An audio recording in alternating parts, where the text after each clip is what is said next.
디베랴 호수에서 물고기 잡던 제자들 앞에 예수님께서 나타나셨습니다. 이들이 밤새 한 마리도 잡지 못했고요.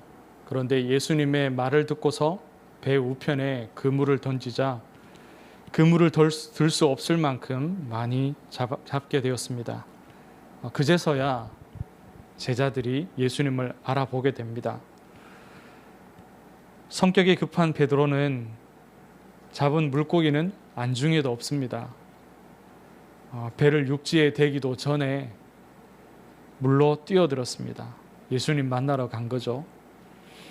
그리고 예수님이 차려주는 조반을 먹은 후에 예수님이 베드로와 오늘 본문의 이 대화를 나누십니다.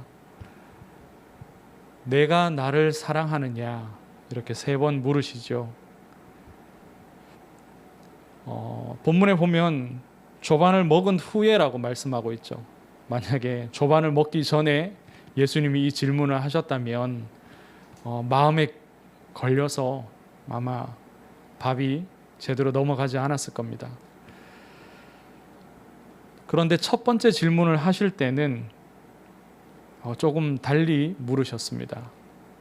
내가 다른 사람보다 나를 더 사랑하느냐 이렇게 물으셨죠. 왜냐하면 베드로가 그 전에 했었던 자기 입으로 직접 한 말이 있죠. 마태복음 26장 33절에 보면 모두 주를 버릴지라도 나는 결코 버리지 않겠나이다. 예수님이 십자가의 죽으심을 이야기할 때 베드로는 자기는 주님을 절대 버리지 않겠다고 호언장담했습니다. 나는 가장 예수님을 사랑하고 죽기까지 충성을 다하겠습니다. 이런 의미죠. 예수님이 베드로에게 네가 나를 사랑하느냐? 네가 다른 사람보다 나를 더 사랑하느냐? 라고 물으실 때에 베드로의 마음이 어떠하였겠습니까? 만약에 예수님이 이 질문을 제게 하신다면 저는 참 할 말이 없을 것 같습니다. 왜냐하면 저는 정말로 많은 순간 입으로만 예수님을 사랑하지 내 삶으로 행동으로 정말로 목숨을 내어놓기까지 그렇게 사랑하는 자는 아닌 것 같습니다. 저는 예수님을 배신한 이 베드로의 행동을 그 마음을 비난하고 책망할 수 있는 자격이 없는 것 같습니다. 베드로가 대답을 하죠. 내가 주님을 사랑하는 줄 주님께서 아시나이다. 예전처럼 베드로가 그렇습니다.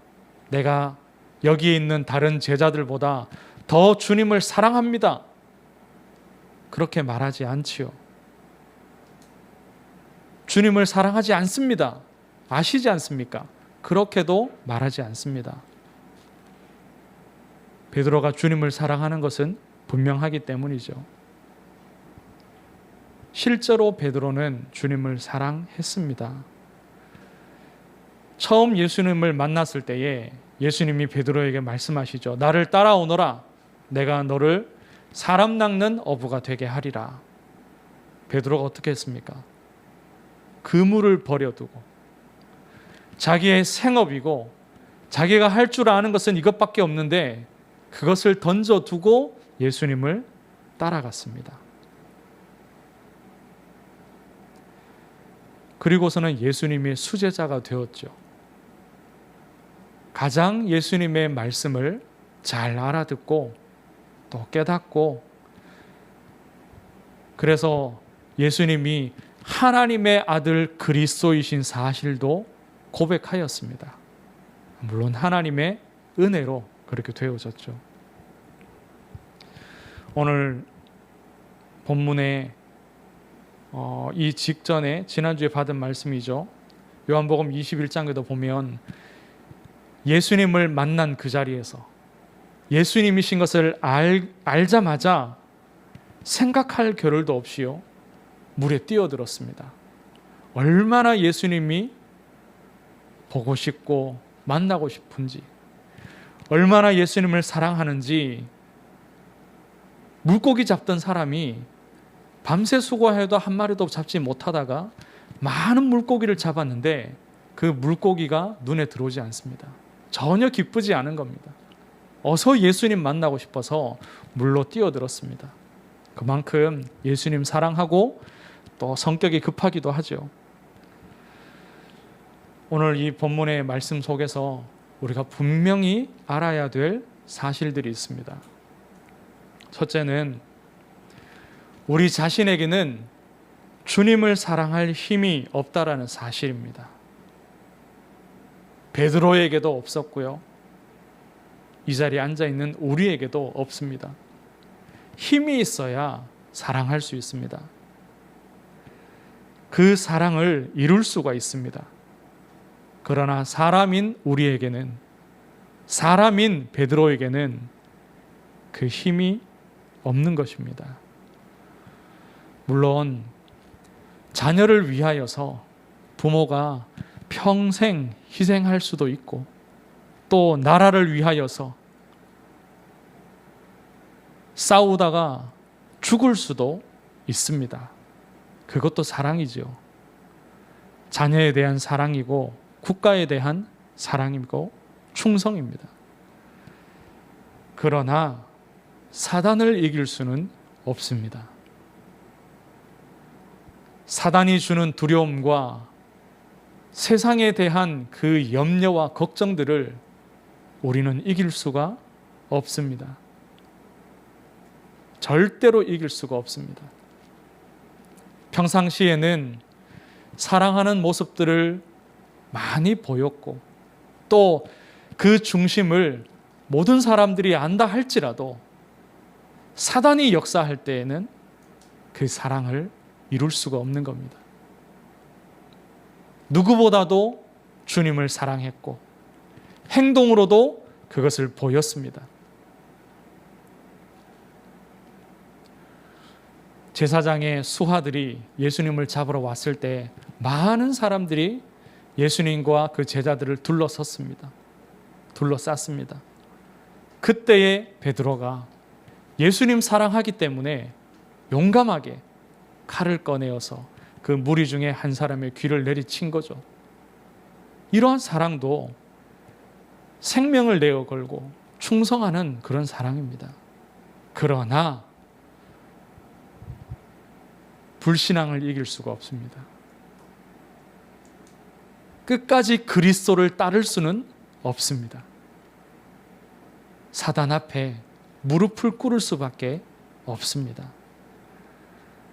그런 우리를 아시기 때문에 하나님께서 우리를 먼저 사랑해 주셨습니다. 로마서 5장 8절에 우리가 아직 죄인 되었을 때에 그리스도께서 우리를 위하여 죽으심으로 하나님께서 우리에 대한 자기의 사랑을 확증하셨느니라. 요한일서 4장 10절에 말씀합니다. 사랑은 여기 있으니 우리가 하나님을 사랑한 것이 아니요 하나님이 우리를 사랑하사 우리 죄를 속하기 위하여 화목제물로 그 아들을 보내셨음이라. 아멘. 본문에서도 질문하시기 전에 주님께서 먼저 사랑을 보이십니다.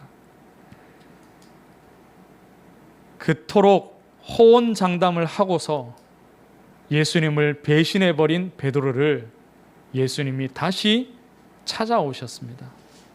그리고는요, 꾸짖지 않으시고 여전히 내가 너를 사랑한다고 말씀하고 계시는 겁니다. 네가 나를 사랑하느냐? 네가 이 사람들보다 나를 더 사랑하느냐? 예수님의 이 질문이요, 베드로를 힐난하고 책망하고 비판하는 질문이 아닌 거죠. 그 질문 속에는 내가 여전히 너를 사랑한다.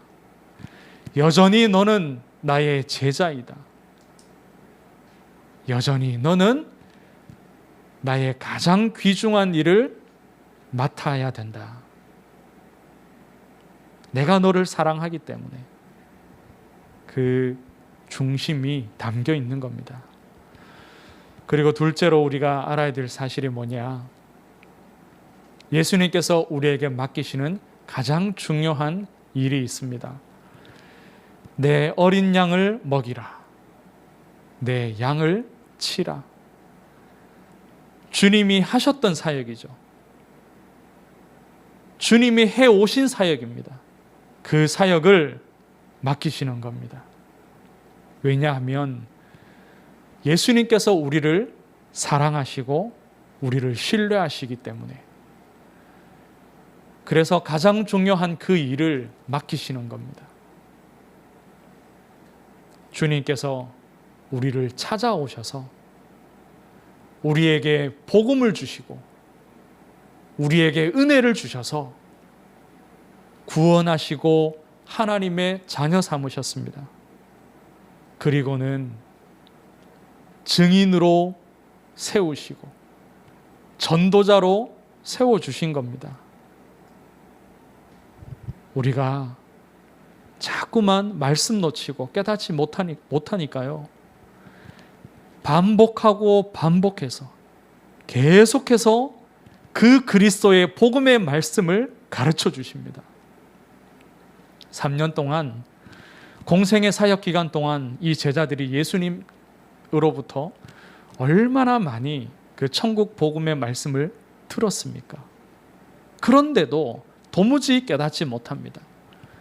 깨달은 것처럼 보이고 정확하게 예수를 그리스도로 하나님의 아들로 고백하는 것 같았는데도 돌아서면 또 아닙니다. 예수님 보고 십자가 지지 말라고 하죠. 돌아서면 또 깨닫지 못합니다. 그러나 예수님 포기하지 아니하시고요. 또 가르치시고 가르치십니다.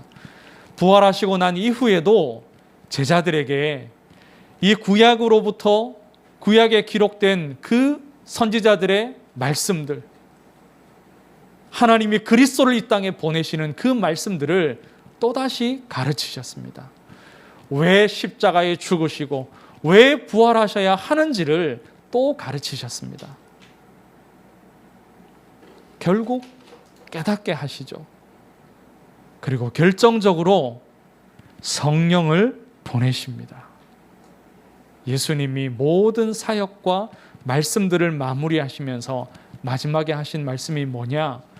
예루살렘을 떠나지 말고 내가 너희에게 보내는 성령을 기다리라. 성령의 충만함을 받을 때에 비로소 주님의 어린 양들과 그 양들을 먹이고 치는 일들을 감당하게 되어집니다. 오늘 맥추절입니다. 맥추 감사주일이죠. 보리와 또 밀을 추수하면서 하나님께 감사하던 그 절기입니다. 그리고 신약에서는 이 절기에, 오순절이라고도 하는 이 절기에 하나님께서 성령을 보내주시죠. 육신을 입으신 그리스도께서 우리와 함께 계시지 아니하신 가운데에 그 그리스도의 일을 감당할 성령을 보내주시는 겁니다. 하나님의 영, 그리스도의 영이신 성령님을. 그래서 보혜사 성령이라고 하지요. 우리를 돕고 우리에게 은혜를 베푸시는 그 성령님이십니다. 말씀을 맺습니다. 우리는 스스로의 힘으로 주님을 사랑하고 하나님을 사랑할 수 없습니다. 그게 불가능합니다. 애초부터. 우리는 영적인 존재이고요. 영적인 악한 사단이 있기 때문에 하나님과의 이 관계가, 사랑의 관계가 되어질 수 없습니다. 우리에게서 하나님을 향한 사랑은 불가능하지만 하나님으로부터 우리를 향한 그 사랑은 가능하죠. 하나님께서 우리를 먼저 사랑해 주셨습니다. 그리고 그 사랑의 가장 결정적인 것이 그리스도께서 이 땅에 오셔서 십자가 지시고 부활하신 겁니다. 그리고 지금도 성령으로 우리에게 역사하시는 것입니다. 이 은혜를 누리시기를 바랍니다. 혼자서 예배하면서 누리시고, 혼자서 이 그리스도 복음의 말씀을 들으면서 기도하십시오. 그래서 하나님의 사랑을 많이 받고 그 사랑을 힘입어서 우리 주님이 우리에게 맡기신 가장 귀한 사역, 우리 렘넌트들을 먹이고 키우는 일, 저들을 세우는 일, 그리고 하나님께서 앞으로 우리 교회에 보내실 많은 어린 양들을 먹이고 치며 그들을 살리고 돕는 그 일을 감당케 되기를 주의 이름으로 축원합니다. 하나님 은혜를 참으로 감사합니다. 우리를 먼저 사랑해 주시고 그리스도를 보내시며 그 그리스도를 통하여서 구원해 주심을 감사합니다. 이제 성령의 충만함 속에 날마다 있게 하시고 주님이 맡기신 가장 귀한 사역을 감당할 수 있도록 역사하여 주옵소서. 살아계신 예수 그리스도 이름으로 기도드리옵나이다. 아멘.